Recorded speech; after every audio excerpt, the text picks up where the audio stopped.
Hey, this is Dr. Chad Kuntz, and I am stoked to talk to you today. I've actually been voted the best and the most favorite physical therapist in Charlotte in 2018 via Elevate Lifestyles Awards ceremony. I went to the QC Lounge and networked with so many people, and it was just a really awesome time and a great time to reflect as to what really did it for me. You know, what helps me separate myself from the rest of the physical therapists. And I just wanted to hop on today to not only explain for myself, but for other health professionals who are helping guide someone and helping transform someone's lives.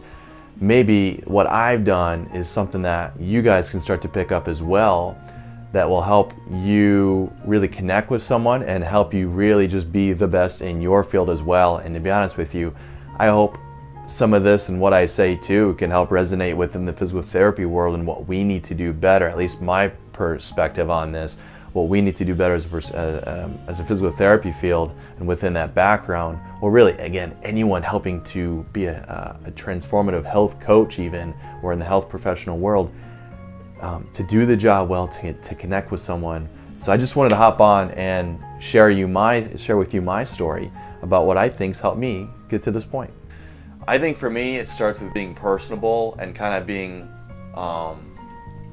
starting to be a little bit softer in our approach. And I guess what I'm trying to say is that we don't have to be such a serious manner, or you put on the white coat and you're a doctor and you're talking down to someone. I think first off, it's just the thought that I'm a human helping another human. I happen to spend every ounce and breath of my life doing this, so that when you come to me, this is my expertise, but it doesn't mean that I don't value what you say. In fact, I think it's the complete opposite. I think people and patients or clients, they have all of the answers. They really do. Are we asking the right questions? Are we actually listening to what they're saying? Or do we already have some sort of preconceived notion and belief system set up in our brain that's going to dictate what I'm going to do with you already because I feel confident in that? Now that's another key thing, because in the physical therapy world, there are a lot of different paradigms of thoughts. In fact, if I would have went to school in St. Augustine, I would come up with more of a Stanley Paris model. If I would have gone to certain schools, I would have more of a McKinsey background. In fact, we had a taste of that in grad school. In my residency program, there was another type of, if you will, a Maitland program, and I could go on all day with that. But all I'm kind of saying is that all physical therapy is not created the same. And a lot of that is because there are a lot of different people and doctorates who have grown up with different instructors who have different belief systems based upon their background, although of course bestow upon that to their clients, or to the therapist at that point.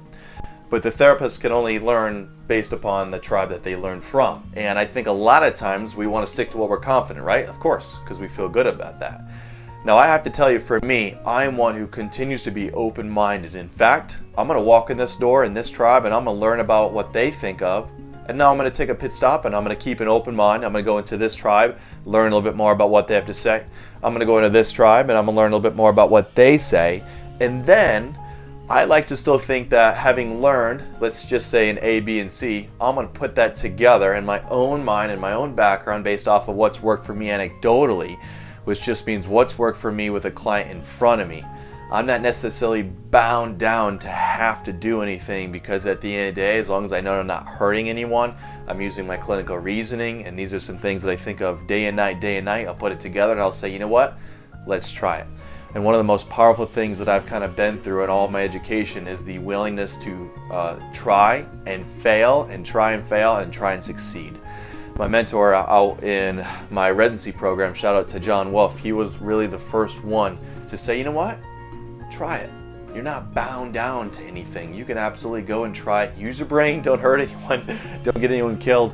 But go out and try it and see what helps. And I think for me too, it's been a lot of trial and error over the course of years. Somewhat unorthodox and unconventional approaches to help someone get back to doing whatever it is. And that's just the willingness to kind of step out on the edge and say, you know what, we're going to try this today. I'm going to be open-minded with you. Maybe I've only tried this for a few times, but I think for you and your body and your anatomy, based off of your injury, I think we should try this, you know? So I think all of that, having that open-mindedness and not being bound down to a tribe, is being super important in my career and being successful. not only being personable, but I think really just building this alliance, working with you. I'm on your team. I'm working with you. I'm a human too. I have a lot of similar struggles as you do. I'm going to be open-minded to that. I'm going to be open to you, and I'm going to really just give you everything I've got. And I think also there, it's just the matter of caring.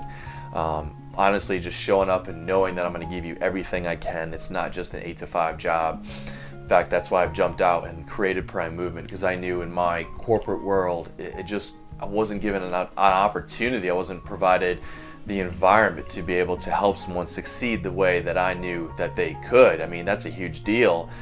As much as I thought I was doing my best, if I have 3 to 5 people come in an hour, I am significantly limited. Heck, even 2 people, I think it's more than 50% cut down. I mean, I feel like I'm 80 to 90% cut down in terms of my ability to succeed with someone just because I have 2 people. I know some may argue that, but with the way I practice, I think a lot has to happen with communication. I mean, I will spend 20 to 30 minutes just sitting down with someone as they come in and say, how's everything going? You know, what's going on in your whole life? You know, a lot of times the physical therapists, we're very mechanicalistic. We think it's only the hands-on stuff. We forget there's a brain attached. We forget we're dealing with a human. This person goes out and battles stressors, and this is just a very small part of their life. In fact, chances are if they're in pain, maybe it's even smaller than it needs to be. So I think just understanding that this person's a human too. They've got a lot of struggles out there. Let's just be open to that and help them through those hurdles so that they can actually do what we need to do in this room better. So just having time to discuss and figure out what actually is their barrier to getting better and healthier and having a more transformative mindset. That's something I take pride on. In fact, if you're drinking a lot, if you're smoking a lot, I mean, I want to start tackling those first, because that's going to be a barrier. Let's say if you have shoulder pain and I'm trying to loosen that up, that's going to be a barrier to that shoulder healing, right? I might be able to work on that tissue, but I need your body to take on after that too. So I think seeing the big picture and also seeing that not just one joint is the problem, but let's look at neighboring joints, right? So if it's your shoulder and you're a baseball pitcher, I'm going to be looking at your neck, your low back. I'm going to be watching the entire motion and being very specific to that too. So I know that's a lot, but I just wanted to kind of give this opportunity for even my potential clients or prospective clients who wanted to learn a little bit more about me, having seen this award, who are students entertaining the idea of going into and just what does it really take to stand out as a physical therapist nowadays.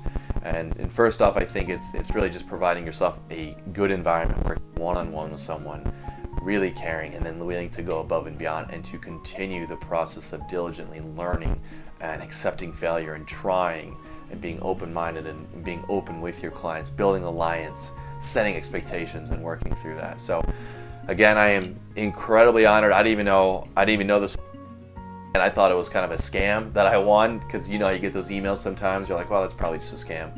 Had an amazing time at the QC Social in the lounge where we discussed, I talked to so many other people that had won the awards, and it's just great sharing that. So I wanted to just share kind of my background and what's kind of going through my mind, what I think has helped me kind of separate myself from the rest of the pack and how to become arguably the best and most favorite therapist in Charlotte, which sounds egotistical to say, but hey, you know, I've worked really hard for a long time, and I'm gonna really enjoy this. So thank you guys so much, and thank you for all those who voted for me, who I didn't even know about. Hopefully you just felt my unrelenting passion and devotion towards this, and I will continue to strive towards that, and this has been an amazing accomplishment for me. Thank you guys so much.